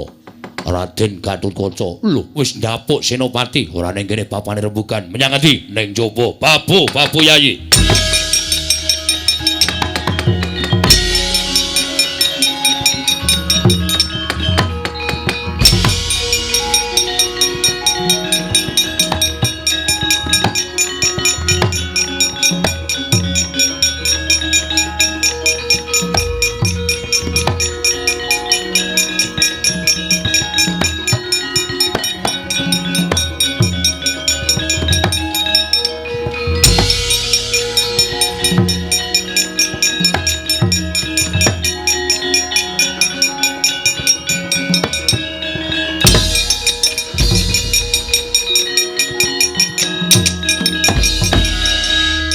Dar kowe. Adae ra lunga. Gena ana bos datang kok malah medengus nang kono. Awas kowe. Ora ana wong apa-apa, dasdes. Ono ngarep dinggoni kok. Malah ora pindah, sampluk raimu. Iya, oke. Oke, ora masalah. Suatu saat pembalasan pasti datang. Sapa-sapa oleh Tuhan Yang Maha Esa. Iki nek wis sia-sia karo wong ngenten iki, masane ra dosa apa? Pembalasan teng hari akhir niku mesti sampean malaikate Werkudara kowe iso ngeplaki Petruk, nyogodo sirahmu. Tiyeng. Iki nek ngenengi aku tak keplak ndasmu lho kowe. Dolanan guthik kok ngeneng ning ngarepe Nata Ndarawati. Lha mraktekke iki sliwar-sliwar nang mripat. Minggat. Nesu. Lah iso jak guyon kresnane. Petruk ya ora. Genane ngarepe bendara kok dolanan guthik. Anggepmu iki sapa padamu wae? Sinuwun Ndarawati, Prabu Sri Bathara Kresna. Cenanangan ora. Syukur dikeplak. Heeh. Tak bares engko. Lho. Wani nglimpe to. Wajake tuwa Bagong karo Kresna. Abimanyu wonten dawuh. Antasena. Piye, Pakde? Pancawala wonten dawuh. Aku ora maido kaya ngapa to kadrenging rasamu nggonmu kepengin saben putra Pandhawa kuwi mesti padha kepengin lan kepi kumajan iku kepengin lenggah dampar negara Ngastina. Merga wis padha ngerti saka piyai sepuh yen Ngastina kuwi darbeking para Pandhawa ning ora kaya ngene iki carane. Aja kaya ngene iki. Siji, kowe mbedah negara Ngastina kuwi dadi kapitunaning para Sata Kurawa lan Kyai Prabu Duryudana padha keplayu. Saora-orane jejereng sastra wirang. Angka loro, nek nganti kowe ngrebut negara iki kowe dosa. Dosaku ning endi? Kowe miradati kodrating jagat. Kodrating jagat sing endi, Pakde? Lho, Ngastina ki sesuk baline kudu nganggo perang gedhe Bratayuda Jaya binangun. Mongko tanpa perang gedhe kuwi para Kurawa ing watak Angkara Budi Candala bakal ndrebala ngebaki jagat. Mongko Pandhawa wis dinutus dening para Jawata minangka utusaning adil mbrasta Angkara murka. Yen ngono kowe seneng, yen Angkara kuwi ngebaki jagat, jagat iki kobar, panas merga Angkara ora iso disirep dening para Pandhawa. Ora. Lah iya mula nek tumindak apa-apa ki taran karo wong tuwa rasa kepenake dhewe kaya ngono. Abimanyu, wonten dawuh. Mudhun. Inggih. Ngestaken dawuh nyuwun pangapunten. Kula wau kula mboten kanthi kasengaja dipun saut kalian Gajah Antisura dipun lenggaken dampar. Lah Antasena kowe iki rebut negara areng apa? Nuruti Kakang sapa? Kakang Bagong. Brek. Gong ora. Wis meneng to kuwi linggo wis miring. Nggone cupet e. Ha ya ora rasane kok ngono ora. Kakang Pancawala. Pancawala wonten dawuh. Ya bener kowe iki tiba pembayun. Nanging saiki wis krumangsani to. Yen to ingkang kuat bakal lungguh ke Prabu Negara Ngastina kuwi ora kok mung kudu putra sing metu pembayun. Nanging sapa ingkang pancen wis pinesti marang keparenging dat kamurwing dat bakal nyambung turasing para Pandhawa. Nggih, kula sampun mangertos. Wis lega, sampun. Ayo kondur. Inggih ngestaken dawuh. Ndasena. Apa, Pak? Bali. Yo. Terus? Ndara Antasena wedi karo bapakne. Oh, bapakne kok yo. Kowe kira bapak wedi ora? Ra. Oh. Setan kok kowe iki. Nyataku anak setan kok. Lho. Kowe ngayal banget, Kong. Getak Ndara Werkudara. Ndasena. Apa, Pak? Bali. Ya, Pak. Oh, lah sembada sore mau gleleng ya, Truk. Sapa-sapa dijotosi kene digetak bapakne wedi. Ning Antasena iki gleleng tenan lho, Truk. Wah, molak-malik ora. Sapa sing ngomong keplaki sirahe kene? Ora kok, Den. Damai. Damai dengkulmu mlocot ki ora. Ya pangestoke dawuh. Kakang Bantaja kon bali. Ya. Wah, Abimanyu wonten dawuh. Kakangmu Gatotkaca nendi? ing kala wau wonten mriki nanging sareng wonten rawuhipun Kakang Stijo Bumanara Kasura kekalipun sami aben ajeng wonten ing alun-alun. Lho, Stijo tekan kene? Inggih, Wa. Napa badhe nyuwun negari Ngastina? Pawadane apa Stijo anakku njaluk negara Ngastina? Dipun dawuhi kaliyan Eyang Durna ngendikanipun badhe dipun paringi negari Ngastina ingkang sepalih. Cah goblok tenan kok.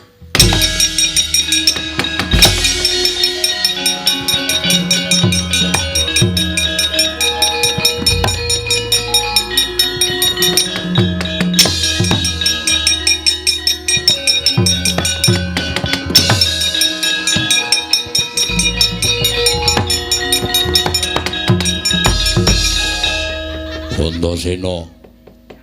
Ngapa, Pak? Baladewa kakangku ngendika yen pusakane tok gawa. Heeh, bareke. Ya. Kok tak titipke Bapak? Ora. Bareke dhewe. Ya. Bareke dhewe kok aja titip-titipke bapane iki anggepe bapane kongkonan iki. Wah, bocah kok ora ngerti karo wong tuwa. Wis wani ngrebut pusaka nenggala kok titipke bapane. Pira bara iki tanggung jawab. Endi, Gong? Golek obat mumet. Mumet mergo dikampleng kok golek obat ora. Ya ora-orane digunyer. Digunyer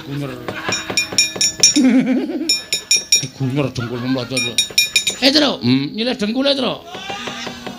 Nggo ngopo? Nggo gunyer. Ulinamu ora. Gunyer nganggo dengkul ora. Tak baleke, Pak, baleke. Ya.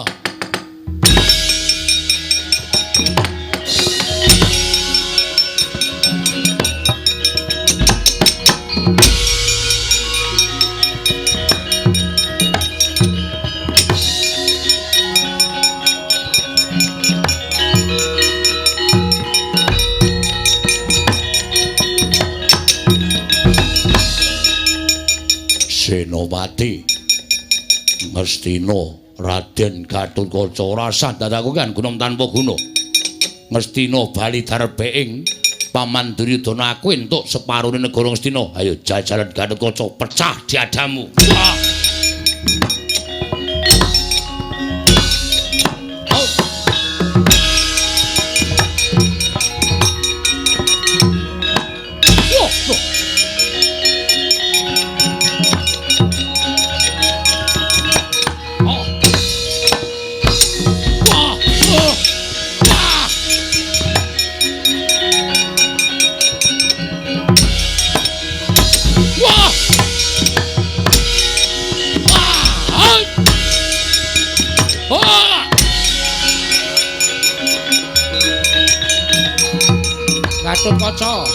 Gatotkaca.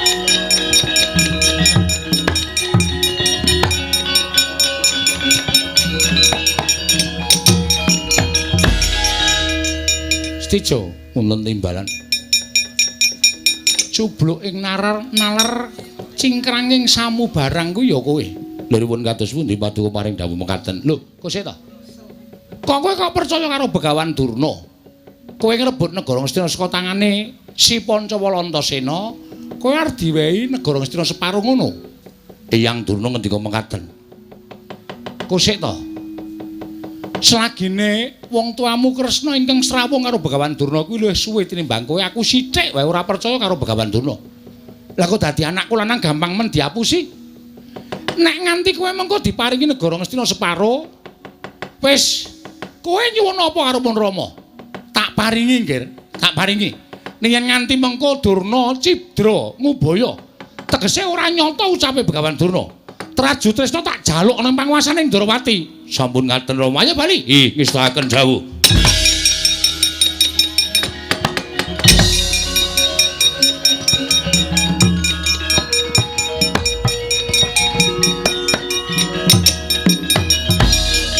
Luar ngopo? Balekke pusaka. Truk, nun. Golekke Durna. Teng pundi? Wis kowe goleki ngene ora ketemu tak ajar kowe. Waduh cilaka iki. Suwe iki. Iso tekan setengah 6 ki kok. Aku ora ngerti Durna endi, Gong. Nun. Golekke Siwa Mandura. Sudi. Lho, tak ajar kowe. Sing akon ngantil aku mau sapa? Hah? Bareng bal ngantem kok terus kowe kongkonane anggepe aku ki apamu? Ora sudi aku. Lho, wani karo Antasena. Ora, ning aja ngono kowe. Iki kaya ya wong ora wani mbok ya menyang. Wela. Sing tuwa melu ngethak. Lah kowe iki ngayal kok. Ngayal apa? Aku lho bar dikampleng e. Antasena ya aja ngono wong Bagong ki wong tuwa kok tok kampleng. Ya wis ngene wae, maleso ning kowe goleki Siwa Mandura. Wis gawe males, nyo. Emoh. Maleso ora apa-apa, aku ora pasang walat. Nan, Yo, asli lho iki. tenan. Piye? Sakarepmu. Piye, Mas? Sakarepmu. Wis gawe maleso. Pisan wae tuk ngono terus goleki Kokopra anu Siwa Mandura. Ngapusi ya. Engko bales kowe ketara kedap-kedip. Mripate sapa wae ketap-kedip. Gawe wis. Nan, Yo. aduh saya. Ya. Gawe wis to, engko iki wektune slantek.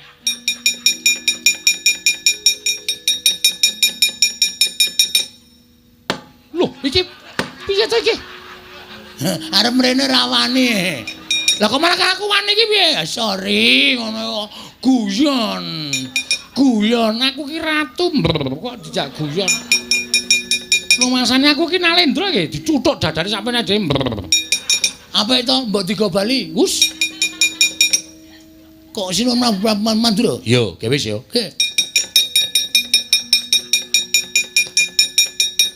Wis kono dirampungi. Yo. Dirampungi Dimas yo.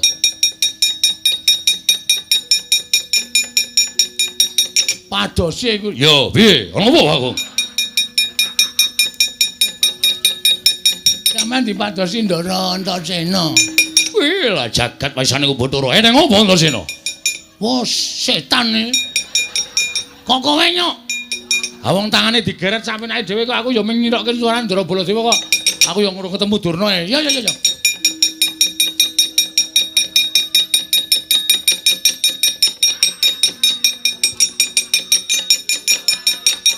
Lho, kok Durna kok gawa? Lho, kok Baladewa tak gawa? Aku goleki Durna, aku goleki baleni ya. Kae lara rampung selak padang malen.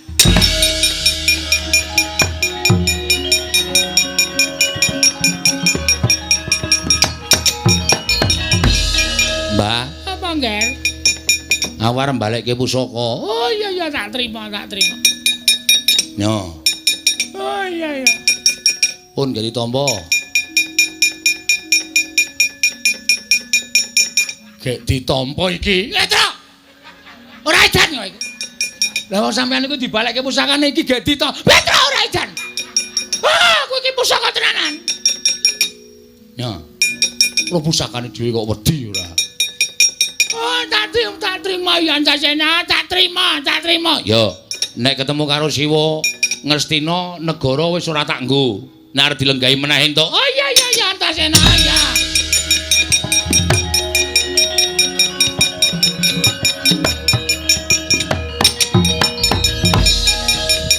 Mboten nonton e. Sapa? Kengwa Mandura. Lah kuwi apa? Ora omong-omong. Iki ngopo Bagong kok nesusu apa? Tak goleki e. Ya aku wis tekan kene. Nggih ampun gak dikake. Ngundurke pusaka, Pakde. Pusaka apa? Lho, Pakde rumangsa kelangan pusaka ora? Iya, nenggala Tak kundurke. Yo. Sone nek nggunakake nenggala ora ngawur. Yo. iki mergane wae. Oh, tak totok siramu modar kowe. Kene ya dawa dira pusakane dhewe ya, Tru. Ndekno nek wis nyekel pusaka. Iki pitik sapa mlebu perkara aku iki. Ora ana Baladewa kok ngrembug pitik kowe. Wis diasta. Yo, tak trima. Ngastina tak kundurke, Pakde. Yo, tak trima Antasena.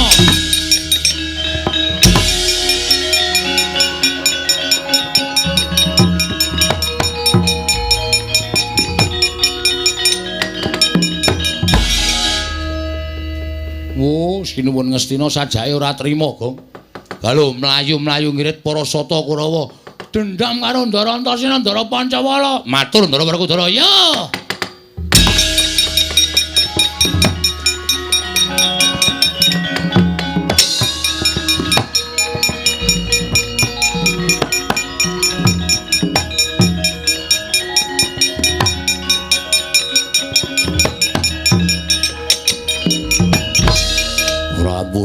Ora mulang karo anake.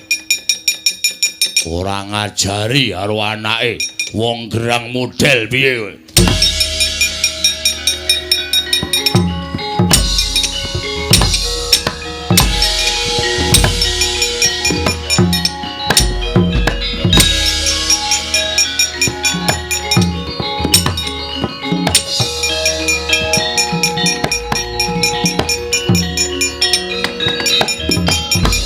Samadangi jagat mungo-mungo sapucaking wukir gunung-gunung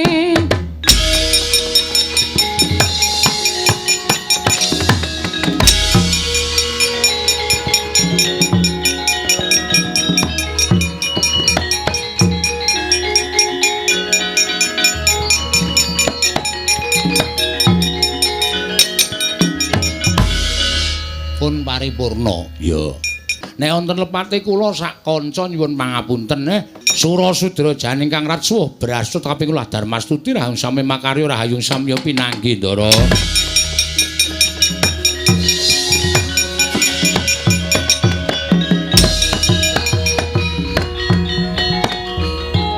Wassalamualaikum warahmatullahi wabarakatuh.